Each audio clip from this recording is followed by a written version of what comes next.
January 16th, 1943, Swan Island Shipyard, Portland, Oregon. At 10:30 in the evening, a sound like a cannon blast shattered the cold winter night across the industrial waterfront. Workers streaming from the night shift stopped dead in their tracks. Residents a mile away bolted upright in their beds. The noise echoed across the Willamette River and through the sleeping city beyond. In the darkness of the fitting dock, the SS Schenectady, a brand-new tanker that had completed her sea trials just days earlier, was splitting in half. The crack propagated down both sides of the hull in seconds, tearing through steel plates as if they were paper. The ship's middle section jack-knifed upward, rising clear of the water as the bow and stern sagged toward the river bottom. Only the bottom plates held, hinging the vessel like a grotesque broken toy.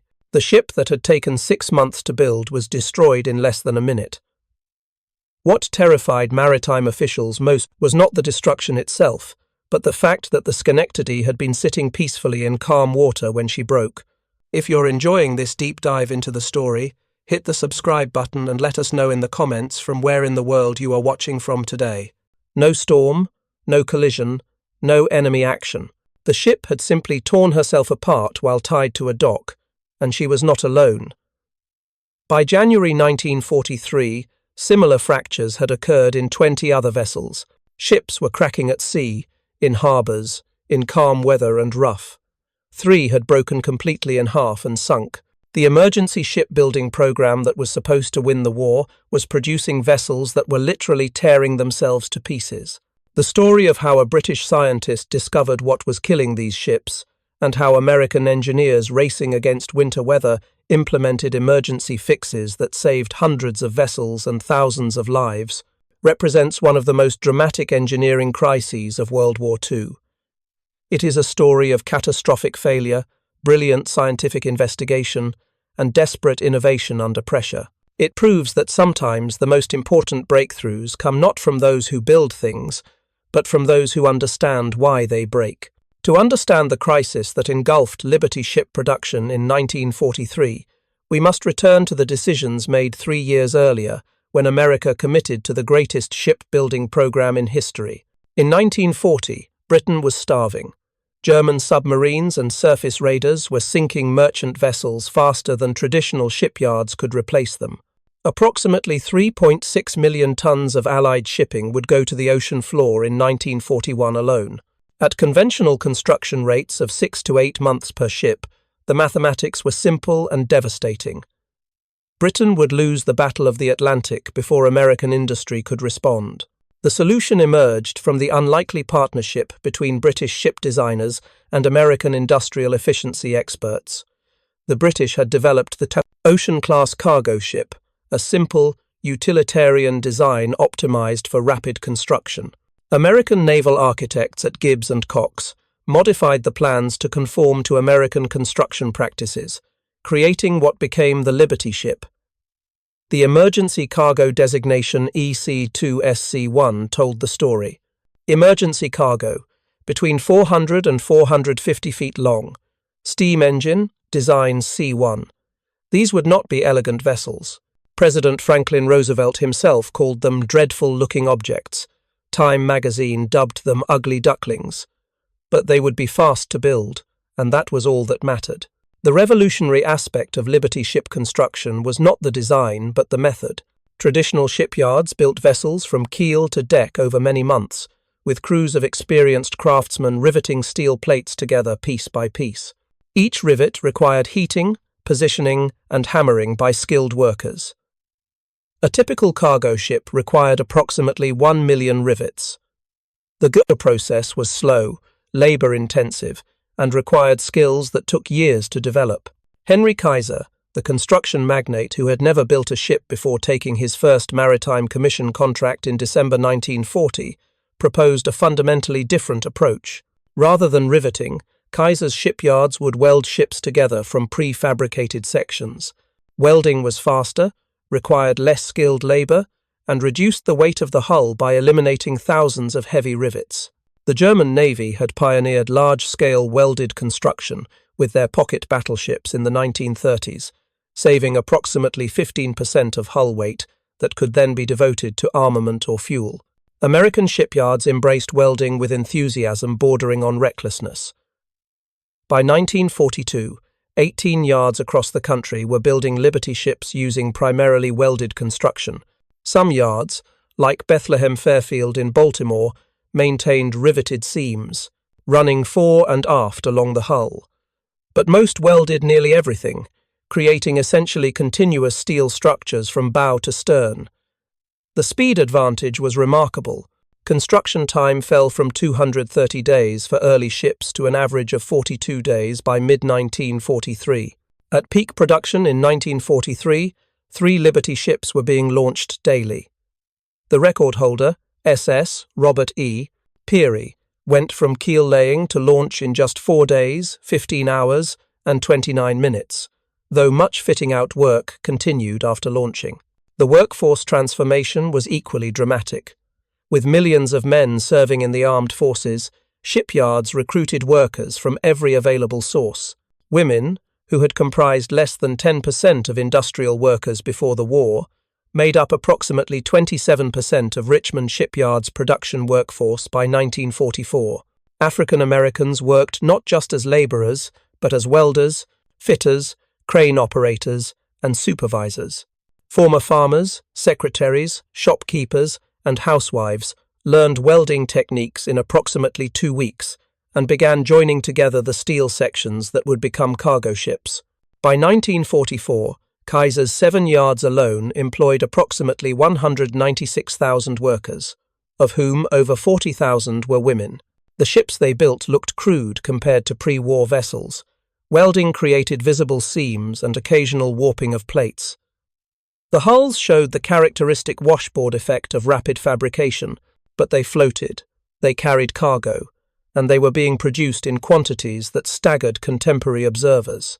By early 1943, American yards had delivered over 400 Liberty ships. Hundreds more were under construction. Then they started breaking. The first serious incident occurred in March 1942, when an oil tanker split while entering New York Harbor. The fracture was dramatic but occurred at sea, limiting public awareness. Other ships developed cracks in their decks and hulls, fractures that started small but grew rapidly. Some cracks extended for dozens of feet before being discovered. Ships limped into port with their hulls held together by emergency reinforcements. The scale of the problem became impossible to ignore during the winter of 1942 to 1943. In January 1943 alone, approximately 20 ship failures occurred, with 4 or 5 suffering what engineers classified as Class 1 damage, meaning fractures that endangered the ship or resulted in total loss. The SS Schenectady's spectacular failure in Portland made headlines despite wartime censorship. The image of a brand new tanker broken in half at her dock appeared in newspapers across the country, undermining public confidence in the emergency shipbuilding program. But far more terrifying than the publicized failures were those occurring at sea, far from help. On November 24, 1943, the SS John P. Gaines broke completely in half while steaming from Dutch Harbor in the Aleutian Islands to Seattle. The ship was less than 6 months old. Air temperatures hovered around freezing, and a large swell washed over the port bow. Without warning, the hull fractured. The crack originated at a cargo hatch corner and propagated through the deck, down both sides of the hull, and through the bottom plating. The bow section presumably sank immediately. The stern section remained afloat long enough for survivors to escape, but 10 men were killed. 3 Liberty ships suffered complete hull failures, breaking entirely in half. Approximately 12 vessels total, including both Liberty ships and T2 tankers, experienced catastrophic fractures. Nearly 1,500 instances of significant brittle fractures occurred across the wartime merchant fleet. The casualty rate from structural failure was staggering. For the original Liberty ship design, the rate of Class 1 casualties, those involving fractures that endangered or destroyed vessels, was 4.3 per 100 ship years, compared to losses from all causes of 1 per 100 ship years, immediately before the war. The immediate response from maritime authorities and the public was to blame the shipyards. The obvious culprits seemed clear. Inexperienced workers, many of whom had been welding for only weeks, rushed construction schedules that prioritized speed over quality, the radical departure from traditional riveted construction that had worked reliably for centuries. Critics pointed to the largely female workforce, suggesting that women lacked the physical strength or technical aptitude for proper welding. Newspapers ran sensational stories about shoddy workmanship and corner cutting in the rush to meet production quotas. The United States Coast Guard, responsible for merchant ship safety, convened a board of investigation into the construction, design, and fracture of welded ships in April 1943. Inspectors descended on shipyards, examining welds under magnification, testing worker qualifications, reviewing quality control procedures. Initial findings seemed to confirm the worst suspicions. Many welds did contain defects: small cracks, incomplete penetration, porosity. Workers trained in just 2 weeks could not match the craftsmanship of traditionally apprenticed ship fitters who spent years learning their trade. But something about the pattern of failures troubled more careful observers. If poor welding was the primary cause, failures should have occurred randomly across all weather conditions and geographic locations. Instead, a clear pattern emerged. Failures clustered in winter months, particularly January through March. Ships operating in the North Atlantic fractured frequently. Vessels in the South Pacific rarely experienced structural problems despite being built in the same yards by the same workers using identical techniques. The SS Schenectady had passed her sea trials without incident. Her welds had been inspected and approved, yet she broke in half while sitting peacefully in water, with temperatures barely above freezing. The breakthrough came from an unlikely source: a 50-year-old British metallurgist working in Cambridge, England, thousands of miles from American shipyards. Constance Tipper had established herself as one of Britain's leading experts on metal behaviour under stress. Her path to this expertise had been unconventional for a woman of her generation. Born Constance Fligg Elam in 1894, she studied engineering at Newnham College, Cambridge, beginning in 1912. One of the few women pursuing technical education at that time. During World War I, she worked at the National Physical Laboratory, then moved to the Royal School of Mines, where she investigated the properties of metals under various conditions. In 1923, working with the physicist G.I. Taylor, she received the Royal Society's Bakerian Medal for research on the distortion of aluminum crystals under tension. The Royal Society, not realizing C.F. Elam was a woman, had not expected a female recipient. Their celebratory dinner club excluded women, creating an awkward situation that was resolved by awarding the medal but excluding Elam from the celebration. She received a box of chocolates instead of admission to the dinner. By 1943, now known as Constance Tipper following her marriage, she held positions at Cambridge University, investigating problems in materials science.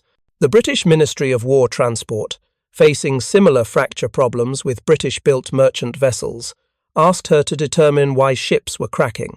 They provided her with steel samples from failed ships, including plates from cargo hatch corners, where many fractures originated. They also borrowed the British-built Empire Duke for detailed testing. Tipper's investigation approached the problem from first principles.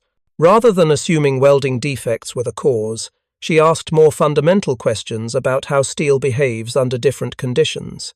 She knew from previous research that metals could change their properties dramatically, based on temperature, stress, and loading rates.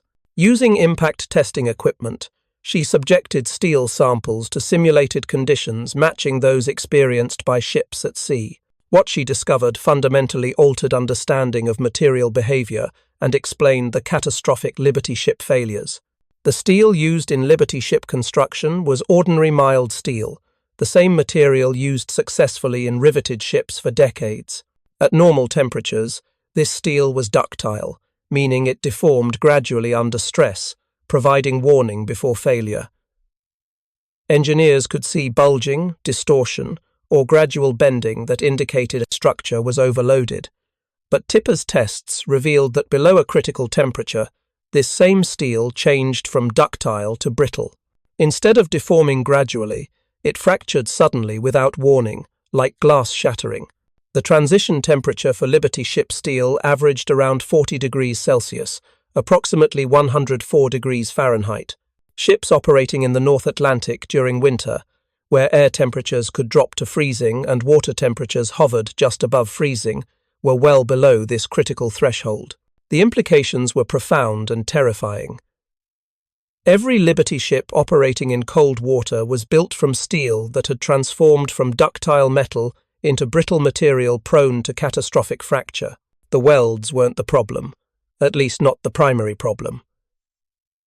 The steel itself was the villain. When used in riveted construction, this limitation hadn't mattered, because riveted joints created natural barriers to crack, propagation. Each steel plate was a separate piece, connected to neighboring plates by rivets. A crack reaching the edge of one plate would stop at the riveted joint, unable to continue into adjacent plates. But welded construction eliminated those barriers. The hull became essentially one continuous steel structure from bow to stern. A crack, starting at any point of stress concentration, and Liberty ships had many such points, could propagate unimpeded through the entire structure. The square corners of cargo hatches acted as stress concentrators, creating local areas of high stress. Welds themselves, while structurally sound, created zones of altered metallurgy in the heat-affected areas immediately adjacent to the weld. These zones were slightly more brittle than the surrounding plate.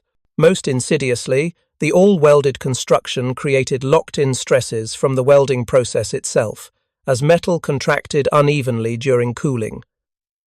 Tipper published her findings in reports to the British Admiralty Ship Welding Committee in 1945 and 1946, though her work had been shared with American authorities earlier. The scientific paper titled The Fracture of Mild Steel Plate represented a landmark in materials science. For the first time, engineers understood the concept of ductile to brittle transition temperature.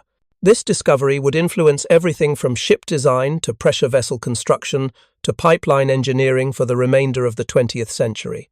But understanding why ships were breaking didn't immediately solve the problem of preventing future failures. By the time Tipper's findings reached American authorities in late 1943, hundreds of Liberty ships were already at sea, with hundreds more under construction. The winter of 1943 to 1944 was approaching, promising the coldest water temperatures and highest fracture risk. Production couldn't stop, convoys couldn't cease, and the existing fleet couldn't be withdrawn from service. The Allies needed every available cargo ship to maintain supply lines, supporting operations in Europe and the Pacific. The solutions implemented between late 1943 and mid-1944 represented emergency engineering on a massive scale. Three parallel approaches addressed different aspects of the crisis: improvements to shipyard practices, retrofits of completed ships, and changes to the basic design. Shipyard improvements focused on welding quality. Even though Tipper had proven that steel embrittlement was the primary cause, reducing weld defects would still help by eliminating crack initiation points. New welding codes established minimum standards for penetration, slag removal, and inspection. Preheating plates before welding and controlling cooling rates reduced locked-in stresses. More experienced welders were assigned to critical joints at hatch corners and other stress concentrations. Most dramatic interventions involved retrofitting ships already at sea and modifying designs for vessels under construction. Engineers had observed that fractures often stopped when they reached perpendicular barriers, such as riveted seams or exceptionally strong welds. This observation led to the crack arrestor strategy. Beginning in late 1943, all Liberty ships still under construction received at least 4 riveted seams running the length of the hull from forward mast to aftermast. These riveted straps, welded onto the exterior of the hull, created barriers that could stop propagating cracks. The seams didn't prevent cracks from starting, but they could contain them, preventing small fractures from becoming catastrophic failures. Ships already at sea were recalled to ports when possible for retrofit installation of crack arrestors. The work was urgent, done rapidly, often while ships were being loaded for their next voyage. Riveting crews moved from ship to ship, installing the protective seams. If you find this story engaging, please take a moment to subscribe and enable notifications. It helps us continue producing in-depth content like this. The SS John W. Brown, one of the two surviving operational Liberty ships today, required approximately 15,000 rivets during its 1980s restoration, many replacing original crack arrestor rivets from the war years. The second critical modification addressed cargo hatch corners. Engineers recognized that the square corners created stress concentrations where cracks preferentially initiated. Approximately 52% of all serious fractures on Liberty ships originated at hatch corners. The solution was elegantly simple: round off the corners by welding curved reinforcement strips over the square angles. This eliminated the stress concentrator without requiring major structural modifications. All ships under construction received rounded hatch corners. Ships at sea had reinforcement plates welded over existing square corners during port calls. The third approach tackled the fundamental problem of steel quality. Post-war analysis revealed that Liberty ship steel had undesirable chemistry. Sulfur content was too high, manganese too low. The rolling and shaping processes left the steel with poor resistance to crack propagation, especially at low temperatures.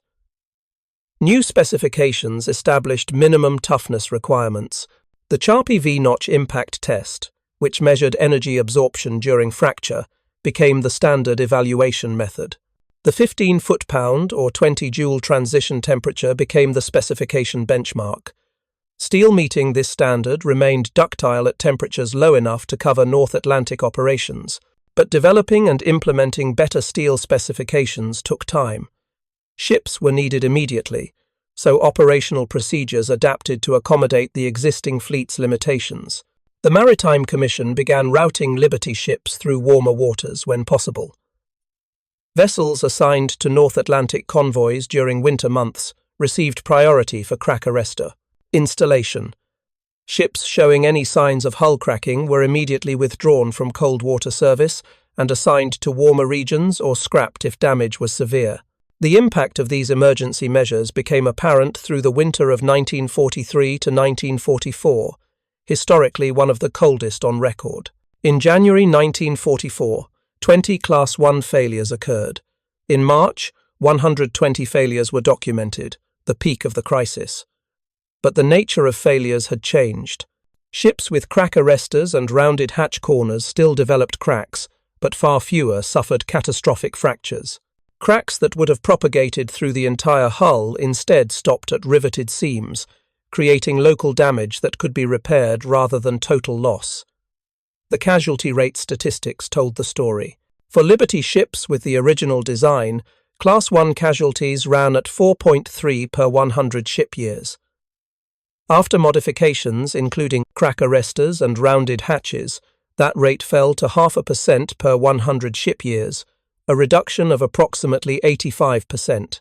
For T2 tankers, which were also all welded vessels suffering similar problems, crack arrestors reduced the Class 1 failure rate from 1.9 per 100 ship years to 1.2 per 100 ship years.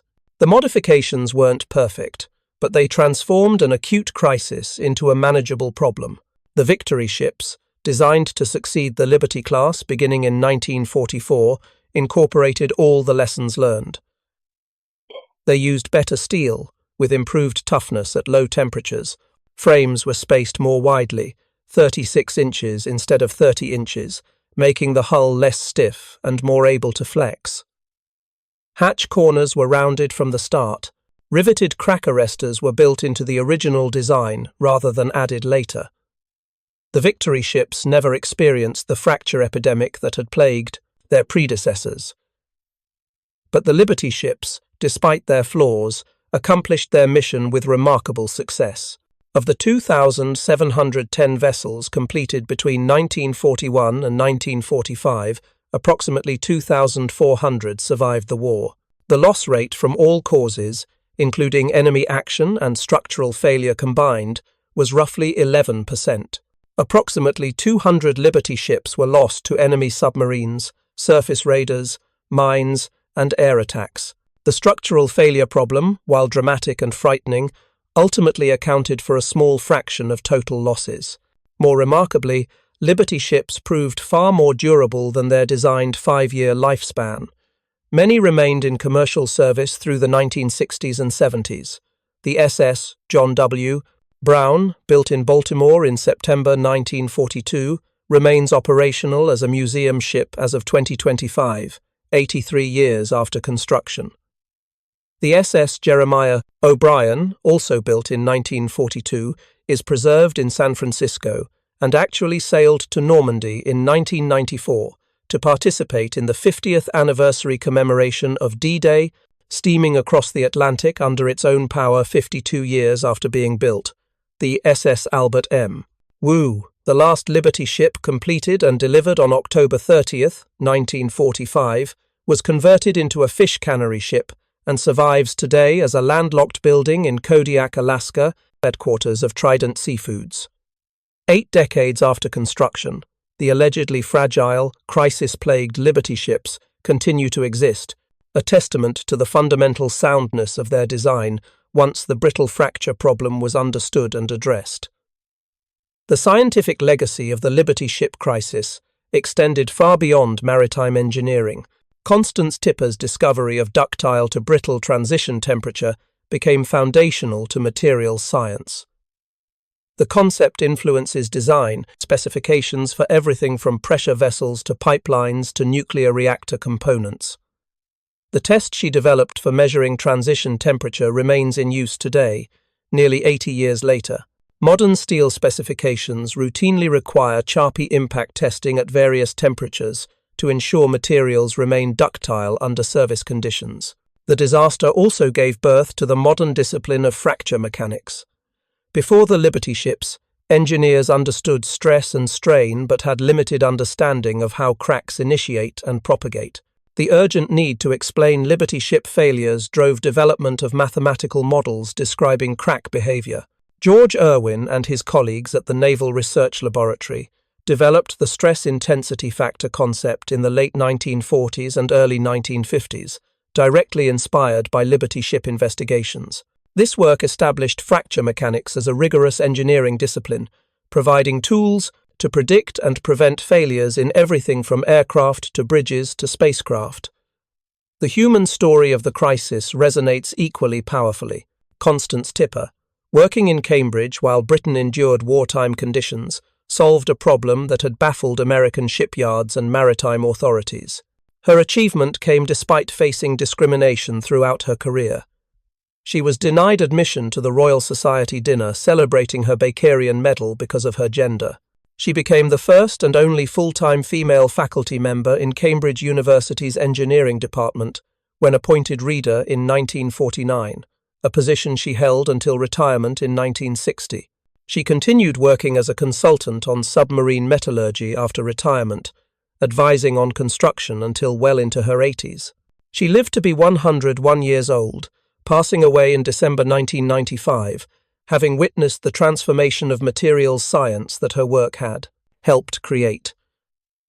The mostly anonymous welders, fitters, and shipyard workers who built the Liberty ships demonstrated that complex industrial production could be accomplished by trained workers, rather than requiring generational craft expertise.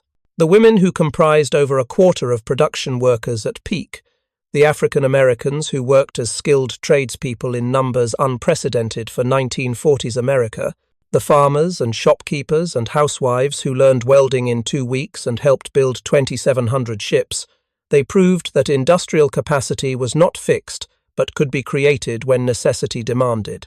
The engineers who designed and implemented the crack arrestor modifications deserve recognition as heroes of a different sort. They were racing against approaching winter, against ships already at sea showing signs of cracking, against the knowledge that every day's delay meant more vessels at risk. They couldn't wait for perfect solutions or extensive testing. They had to implement fixes based on incomplete understanding, knowing that failures would mean not just lost cargo, but lost lives. The riveted crack arrestor strategy was inspired improvisation. Engineers observed that cracks stopped at barriers and said, "Then, we'll add barriers everywhere possible." wasn't elegant. It added weight. It required reintroducing riveting into production lines optimized for welding, but it worked well enough to get through the crisis while better solutions were developed. The rounded hatch corners addressed the single most common crack initiation point with a simple modification that required minimal time and materials. The story of the Liberty ship crisis ultimately illuminates a profound truth about engineering and human capability. The ships that were supposed to be built quickly and cheaply, using revolutionary but unproven construction methods by largely inexperienced workers, proved unexpectedly fragile under conditions nobody anticipated. The solution came not from those who designed or built the ships, but from a scientist who understood materials at a fundamental level and engineers willing to implement emergency fixes based on incomplete information. The crisis could have been avoided with more careful consideration of how welding affected structural behavior, with testing of steel properties at low temperatures before committing to large-scale production, with more conservative design incorporating stress concentration mitigation from the start. But wartime necessity left no time for careful development. Ships were needed immediately, and the program proceeded with revolutionary speed but inadequate understanding of the consequences. That the program ultimately succeeded, despite catastrophic early failures, demonstrates both the magnitude of American industrial capacity and the power of systematic problem-solving under pressure. When ships started breaking in half, the response was not to abandon welded construction or shut down production, but to understand why failures occurred and implement fixes while maintaining production schedules. Constance Tipper identified the fundamental cause in months, not years. Crack arresters were being installed on ships within weeks of her findings reaching American authorities. Better steel specifications were implemented as quickly as metallurgical processes allowed. The Liberty ship stands as monument to what can be accomplished when industrial capacity, scientific investigation, and engineering innovation combine under the pressure of necessity. The ships themselves, ugly ducklings that President Roosevelt disparaged and Time magazine mocked, became the logistical backbone that sustained Allied operations across two oceans. They carried the tanks that rolled across France, the fuel that powered the Pacific Fleet, the food that prevented starvation in Britain, the ammunition that defeated the Axis powers. The fact that they accomplished this mission despite a fundamental flaw in their construction, a flaw that caused 3 ships to break completely in half and 1,500 more to suffer significant fractures, makes their achievement more rather than less remarkable. It proves that perfection is not required for success, that adequate solutions implemented quickly can accomplish more than perfect solutions developed too slowly, and that the greatest innovations often emerge from solving the failures of previous attempts. Constance Tipper never sought fame for her work. She published in technical journals, advised on submarine construction after the war, and continued teaching at Cambridge until retirement. The test that bears her name, the Tipper test for measuring ductile to brittle transition temperature, remains her most visible legacy to engineers and materials scientists. But her contribution extended beyond the technical. She demonstrated that breakthrough solutions to critical problems can come from unexpected sources, that systematic scientific investigation provides answers where intuition and experience fail, and that diversity in perspective, in this case a woman metallurgist working outside the male-dominated shipbuilding establishment, brings insights that homogeneous thinking cannot provide. Had authorities only consulted traditional maritime engineers and shipyard experts, they likely would have continued blaming welding quality and worker inexperience, missing the fundamental material science problem that Tipper identified. The riveted crack arrestor straps, welded onto Liberty ship hulls in 1943 and 1944, saved hundreds of ships and thousands of lives. They represent emergency engineering at its finest, imperfect solutions implemented under extreme time pressure that worked well enough to bridge the gap until better solutions could be developed. They exemplify the principle that sometimes good enough really is good enough, that waiting for optimal solutions, when adequate solutions are available, can be the greater error. Today, the 2 surviving operational Liberty ships, the John W. Brown in Baltimore and the Jeremiah O'Brien in San Francisco, carry visible reminders of the 1943 crisis. The riveted seams running fore and aft along their hulls, the rounded corners on cargo hatches, the improved steel in sections replaced during restoration.